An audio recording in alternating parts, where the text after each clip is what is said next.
गणेशाय नमः। संकट चतुर्थी व्रत कथा जो इस प्रकार से है। सतयुग में नल नाम का अति पवित्र चित्त वाला राजा था। उसकी दमयंती नाम की प्रसिद्ध और अति सुंदर रानी थी। भाग्य के वश से एक समय उसकी स्त्री वियोग और विषाद करने वाला श्राप मिल गया। अतः उस समय रानी ने राजा को अपने आप को विग्रस्त देखकर इस उत्तम व्रत को किया था।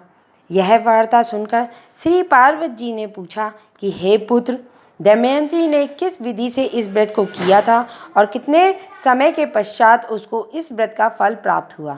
श्री कृष्ण जी कहने लगे कि हे राजा युधिष्ठिर, पार्वती जी के इस प्रकार पूछने पर गणनायक ने जो कुछ कहा उसको विस्तार पूर्वक सुनो।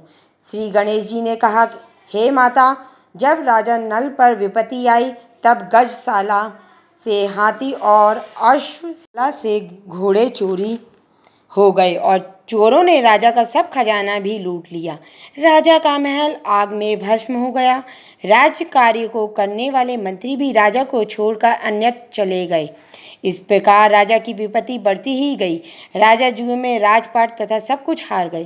तब राजा दमयंती को साथ लेकर वन में चले गए, परंतु दुर्भाग्य ने वहाँ भी उनका पीछा नहीं छोड़ा और दूध के कारण दमयंती से भी उसका विच्छोह हो गया।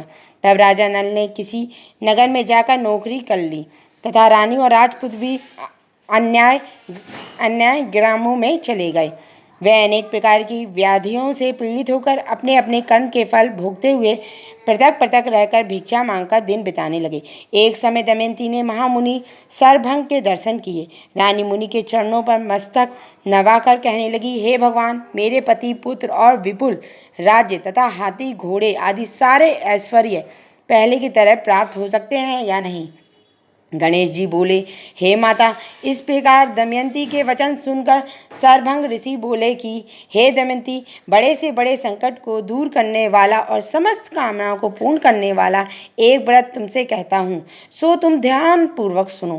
भाद्रपद मास में कृष्ण पक्ष की चतुर्थी कहलाती है। उस दिन स्त्रियों को भक्ति, प्रेम और श्रद्धा पूर्वक पहले कहे हुए प्रकार से श्री एक दंत गजानन की पूजा करनी चाहिए। इस व्रत को करने से हे देवी, तुम्हारी सब मनोकामनाएं सफल हो जाएंगी और 7 महीने में तुम राजा नल को अवश्य पाओगी। यह मेरा निश्चय मत है। गणेश जी कहने लगी कि हे माता, तब से दमयंती भाद्रपद मास कृष्ण पक्ष की संकट चतुर्थी से इस व्रत को आरंभ करके श्री गणेश जी के पूजन में तत्पर रही। तब 7 महीनों में उसके पति, राज्य और पुत्र उसको प्राप्त हो गया। फिर राजा भी इस उत्तम व्रत को के पहले की तरह समस्त ऐश्वर्य को प्राप्त हो गए। श्री कृष्ण जी कहने लगे कि हे युधिष्ठिर, आप भी इस उत्तम व्रत को करें। इससे आपको भी अपना नष्ट हुआ राज्य अवश्य प्राप्त हो जाएगा और समस्त शत्रुओं का नाश हो जाएगा। हे राजन, इस प्रकार समस्त दुखों को नाश करने वाला तथा प्रत्येक अभ्युदय को देने वाला व्रतों में यह उत्तम व्रत मैंने आपसे कहा।